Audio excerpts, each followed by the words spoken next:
What happens when America's most beloved icon walks into a studio expecting warmth, and instead finds quiet condescension, thinly veiled mockery, and a host who mistakes arrogance for authority? This isn't a story about shouting. It's a story about restraint, about dignity, and about the moment even the kindest person alive decides, enough. What unfolded on The View that morning would end with stunned silence, a broken rhythm, and a walk-off no one saw coming. The studio looked exactly as it always did in wintertime. Soft golden lights, a carefully arranged holiday backdrop, candles glowing behind the glass desk, wreaths framing the windows, and the unmistakable warmth that The View liked to project, especially this time of year. It was designed to feel safe, inviting, friendly. Dolly Parton noticed all of it the moment she stepped onto the set.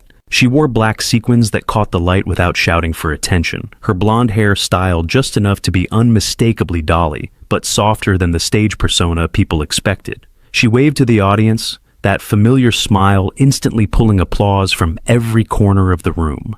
Joy Behar watched her closely, not smiling, not frowning, just watching. Whoopi Goldberg leaned forward first, as she usually did, grounding the moment. "Please welcome the one and only Dolly Parton." The applause swelled again.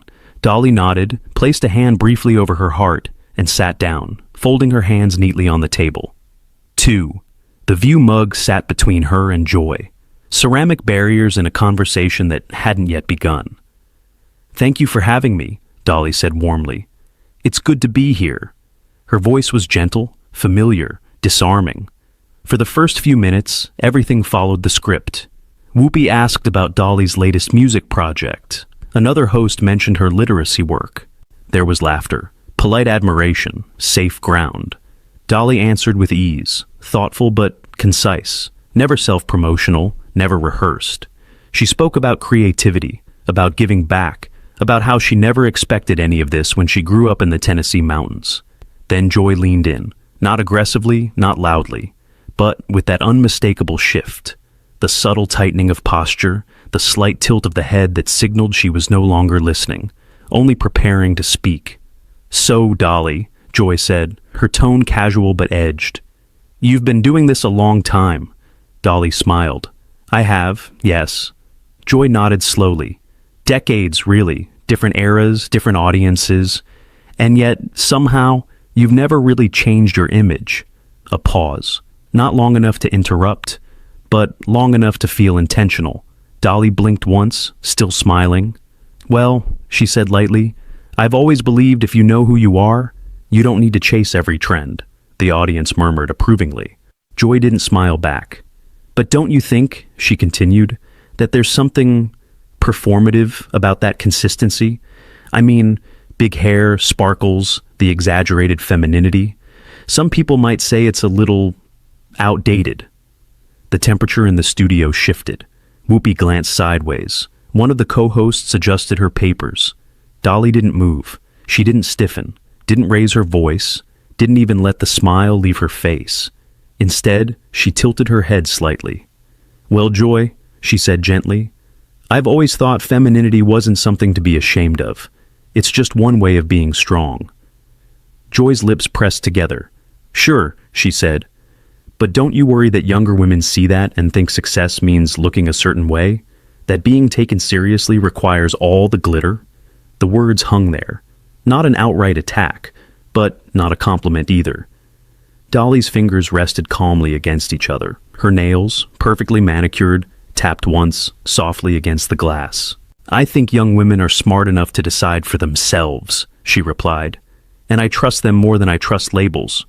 A ripple of applause moved through the audience. Joy leaned back, crossed her arms.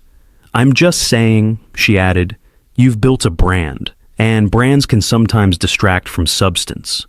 That was the moment, not when the words landed, but when Dolly realized how they were meant to land. This wasn't curiosity, it wasn't dialogue, it was a slow erosion.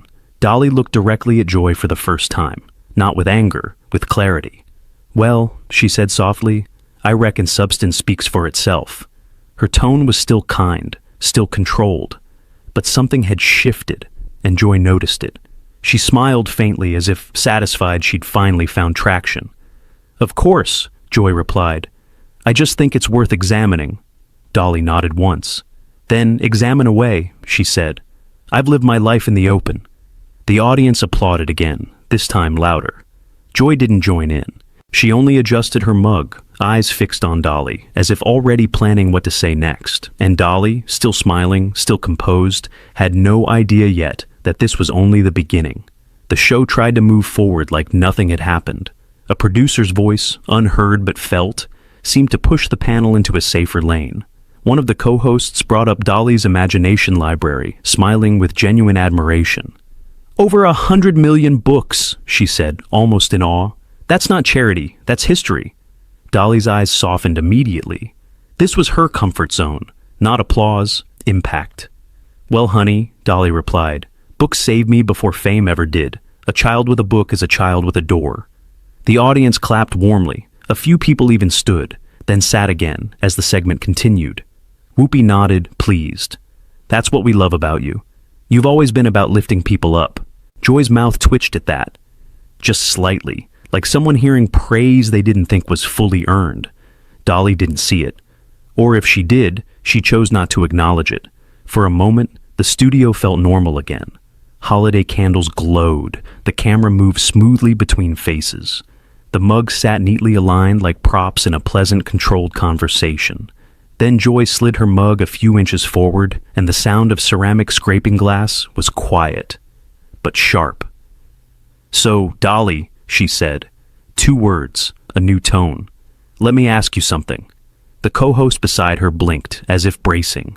Dolly turned toward Joy with that same polite openness she gave everyone. Strangers, fans, presidents, it didn't matter. Her warmth was habit. Her grace was muscle memory. Yes, ma'am, she said. Joy smiled, and it was the kind of smile that didn't invite you in. It measured you. Do you ever worry that your charity work, your goodness, is part of the brand too? A hush dropped across the table. Not because it was the toughest question in the world, but because it sounded like a trap disguised as intellectual curiosity. Dolly's smile stayed in place for a beat longer than it needed to.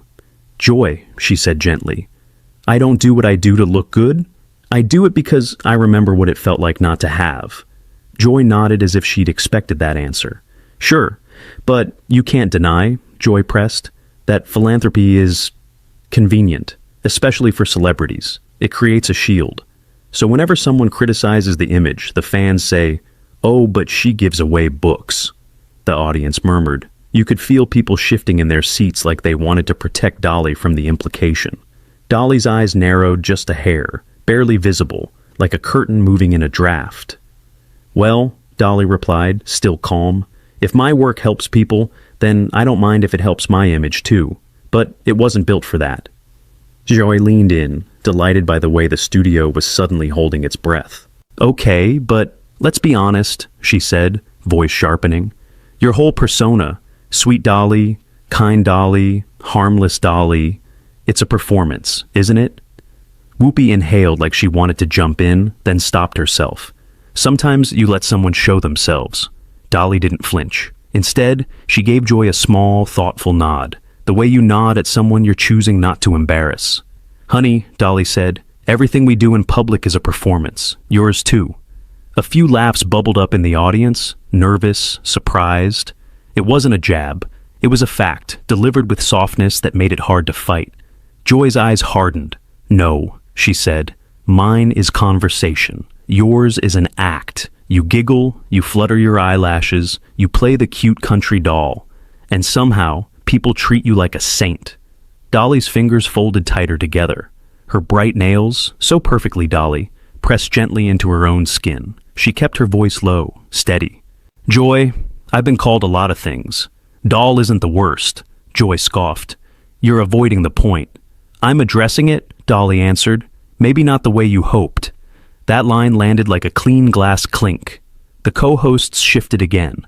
One looked down at her cue cards like they suddenly became fascinating. Another forced a small smile that didn't reach her eyes. Joy continued, sensing she was close to a viral moment. Here's the point. You present yourself as this symbol of empowerment, but your entire image is built around what men wanted women to look like for decades. Big hair, tiny waist, loud sparkle, It's not exactly progressive. There it was. Not curiosity, judgment. Dolly blinked slowly. When she spoke, her voice was still sweet, but no longer soft. "Joy," she said, "I didn't build myself to please men. I built myself to survive the world." Her words were simple, but they carried something heavier than the sequins ever could. Joy opened her mouth, ready to pounce again, but Dolly held up a finger, polite, measured, firm. "And before you decide what kind of woman I am," Dolly continued, "you might want to ask yourself something." Joy's face tightened. "What?"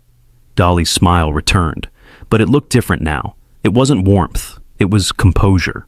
"When you look at me," Dolly asked quietly, "do you see a woman who chose her own life? Or do you only see what you've been taught to resent?" The studio went still. It wasn't a mic drop moment yet. It was worse for Joy. It was a mirror. Joy's lips parted. She tried to laugh it off, but the laugh came out thin. "Oh, please," she snapped. "Resent? I'm just tired of watching grown women play dress-up and calling it empowerment." The audience gasped. The holiday set suddenly felt like a stage for something darker. Dolly's eyes moved from Joy's face to the camera, then back, and for the first time, you could see it clearly. Dolly wasn't trying to win. She was trying not to lose her temper. "Joy," she said, voice still even, "I've never asked you to like my hair." Joy shrugged. "Well, it's hard not to notice it." Dolly nodded slowly. "And I've never asked you to approve of my choices," she added. Joy leaned back smug again. "Then why are you so defensive?" Dolly paused. The pause was long enough to make the studio swallow. "Because you're not discussing my choices," Dolly said. "You're mocking them." Joy's face flushed. "That's ridiculous." "Is it?" Dolly asked, still quiet. "Or is that just what bullies say when they get called out?" The word bullies landed and rolled through the room like thunder. Whoopi's eyes widened. One of the co-hosts actually froze mid-breath. Joy's posture stiffened and her tone turned sharp. Too sharp, too fast. "Don't call me a bully," she hissed. "I'm asking questions." Dolly's voice didn't rise. "That's the thing, Joy," Dolly replied. "Questions are meant to understand. Yours are meant to cut." Joy's smile vanished. For a brief moment, you could see the calculation behind her eyes. Push harder. Break her. Get the clip. And she did. "Well then," Joy said, leaning forward, "let's cut to the truth. You're not the saint people think you are. You're a businesswoman who sold a fantasy. And you sold it so well, people forgot to ask who you really are." The air in the studio tightened. Even the audience, usually eager, went quiet like they sensed something sacred had been touched. Dolly didn't move, but her hands unlinked. Her shoulders lifted slightly, then settled, like someone bracing without wanting anyone to notice. Her smile faded to something neutral, controlled. And when she spoke, her voice was calm enough to scare people more than anger ever could. "Joy," she said softly, "you keep talking like you know me." Joy's eyes narrowed. "I know what you show." Dolly nodded once. "And you keep poking," she continued, "like you're hoping I'll finally snap, so you can feel justified." Joy scoffed. "That's absurd." Dolly leaned in, not aggressively, not theatrically, just enough to close the distance. "No, honey," she said. "That's exactly what this is." The studio held its breath, because Dolly Parton, America's sweetheart, had stopped being sweet. And Joy Behar had just realized she might have pushed the one person in the room who didn't need to raise her voice to destroy a narrative. Joy opened her mouth to fire back, but Dolly spoke first.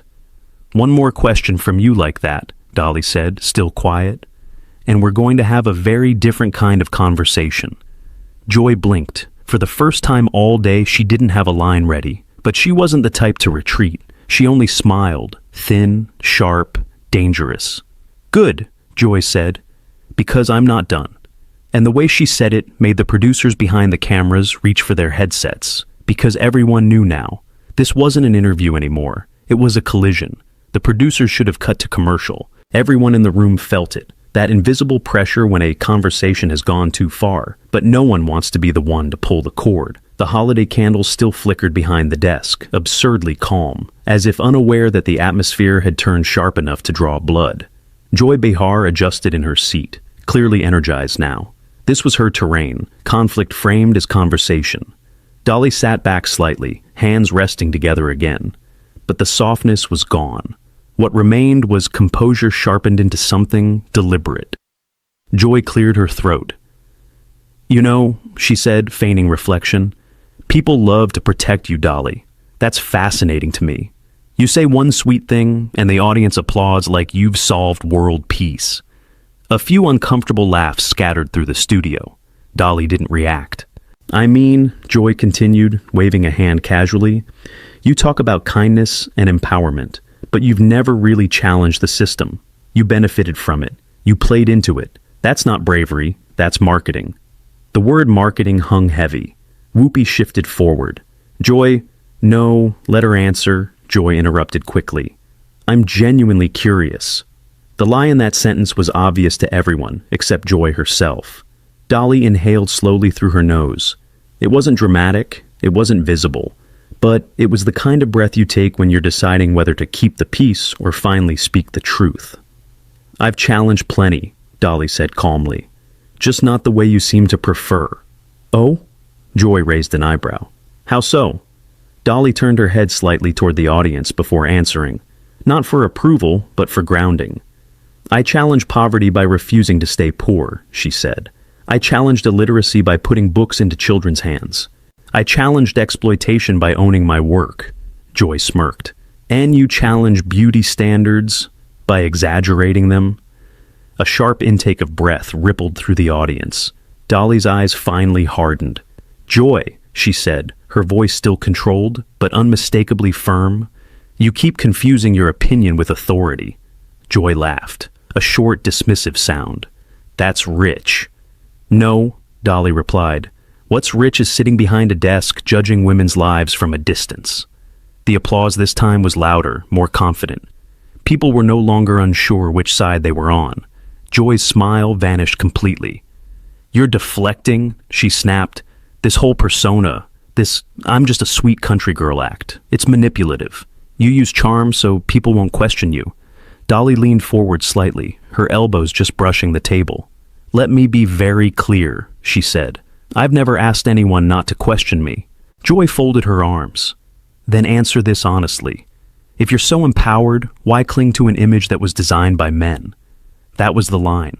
Not because it was new, but because it was relentless. Dolly stared at Joy for a long moment, long enough that the studio went completely silent. Even the crew behind the cameras stopped moving. When she spoke again, her voice was steady, but stripped of warmth. "I didn't cling to anything," Dolly said. "I chose." Joy scoffed. "You call that choice?" "Yes," Dolly answered. "Because choice doesn't have to look like yours to be valid." Joy shook her head. "You're romanticizing conformity." Dolly smiled faintly, not kindly. "And you're weaponizing contempt." The words landed with surgical precision. Joy opened her mouth to retort, but Dolly didn't let her. "You know what bothers me most, Joy?" Dolly continued. "It's not that you don't like my hair. It's not that you don't respect my work." Joy rolled her eyes. "It's that you keep talking like there's only one correct way to be a woman, and surprise, it just happens to look like you." The studio erupted. Applause broke out before anyone could stop it. A few people even stood. Whoopi exhaled sharply, half impressed, half alarmed. Joy's face flushed crimson. "That's absurd," she snapped. "You're projecting." "No," Dolly said quietly. "I'm observing." Joy leaned forward now, voice raised, irritation bleeding through her words. "I'm tired of women like you getting a free pass because you smile and donate money. You don't get to avoid scrutiny just because people find you likable." Dolly nodded slowly. "And you don't get to disguise hostility as scrutiny just because you enjoy tearing people down." Joy's jaw tightened. "That's insulting." Dolly met her gaze without blinking. "So is being called a cartoon. So is being reduced to my appearance. So is having my life's work dismissed as a costume." The room was electric now. This wasn't daytime TV anymore. This was a reckoning. Joy raised her voice further. "You want honesty? Fine. I think your whole image infantilizes women. I think it tells them they need to be cute to be accepted. And I think it's irresponsible." The silence afterward was brutal. Dolly's expression didn't change, but something behind her eyes did. She straightened her jacket slowly. deliberately.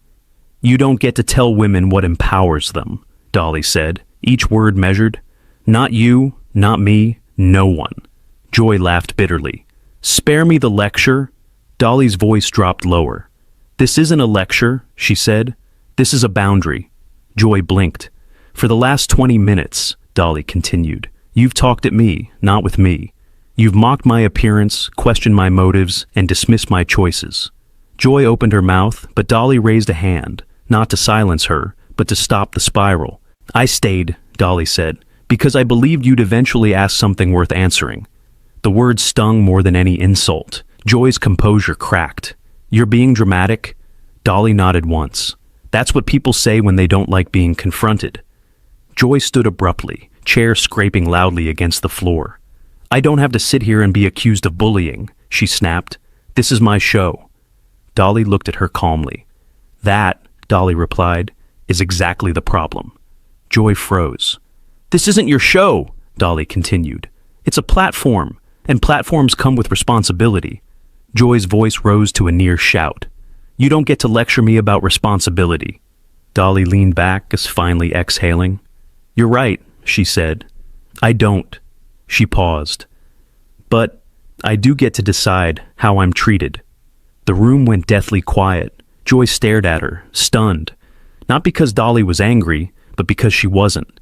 "I came here in good faith," Dolly said, standing now, slowly, calmly. "I answered your questions. I accepted your tone. I even gave you the benefit of the doubt." She picked up her mug, placed it gently back on the table. "But I won't stay where respect isn't mutual," Joy scoffed. "So now you're walking out?" Dolly met her eyes. "I haven't decided yet," she said, "but you're making the decision very easy." The producers were now visibly panicking behind the cameras. Headsets pressed tighter. Fingers hovered over buttons. Joy crossed her arms, defiant. "If you leave, that's on you." Dolly smiled, sadly this time. "No, honey," she replied. "That's on you." The audience erupted again, louder than before. Dolly turned slightly toward Whoopi. "Thank you for inviting me," she said sincerely. "I'm sorry it turned into this." Whoopi nodded, clearly torn. "So am I." Joy's voice cut in sharply. "We're not done." Dolly paused at that, turned back, looked Joy directly in the eyes. "Yes," she said quietly. "We are." And for the first time since the interview began, Joy Behar had nothing to say. Not yet. But everyone could feel it coming, because Dolly Parton hadn't walked out. Not yet. And when she finally did, it would not be quiet. Joy Behar broke the silence first. "You know what?" she said sharply. "If you can't handle tough conversation, maybe you shouldn't come on a live show." The words were loud, defensive, rushed. They didn't land the way she wanted. Dolly stood still for a moment, her back straight, her expression calm, but no longer forgiving. The audience watched in complete silence. Even the holiday lights behind them felt dimmer now. "Joy," Dolly said softly, turning back one last time. "Tough conversation isn't the same thing as disrespect." Joy rolled her eyes. "Oh, please. You're just upset because someone finally challenged you." Dolly smiled faintly. "No," she replied. "I'm upset because you confuse cruelty with courage." That did it. Joy scoffed, throwing her hands up. "Fine. Walk out. Prove my point." Dolly looked around the table, at Whoopi, at the other co-hosts, at the audience that had been holding its breath for the better part of an hour. Then she nodded. "I think I will." Gasps rippled through the studio. Dolly reached for her microphone, unclipped it carefully, and placed it on the table. Not angrily, not dramatically. Gently, like she was setting down something that no longer belonged to her. "I came here to talk about music, books, and hope," she said, her voice steady. "Not to be talked down to, not to be mocked, and not to be turned into a spectacle." She looked directly at Joy. "I wish you well," Dolly added, "but I won't stay where kindness is treated like weakness." Joy opened her mouth, too late. Dolly turned and walked off the set. The audience stood. Applause broke out. Loud, sustained, unmistakable. Not the polite kind, the kind that fills a room and makes it impossible to pretend nothing happened. Joy sat frozen. Whoopi cleared her throat slowly. "Well," she said carefully, "we'll be right back." But there was no going back. Because in that quiet, controlled walk-off, without shouting, without insults, Dolly Parton had drawn the sharpest line of all, and everyone watching knew exactly who crossed it. Sometimes the loudest statement isn't made with words. It's made by knowing when to walk away. Dolly Parton didn't shout. She didn't insult back. She simply refused to stay where respect no longer existed. If you believe dignity is strength, if you believe kindness doesn't mean weakness, and if you think moments like this deserve to be remembered, tap like to show your support. Subscribe to Pressure Point for more stories where power shifts on live television. And tell us in the comments, did Dolly do the right thing by walking away, or should she have stayed and fought back?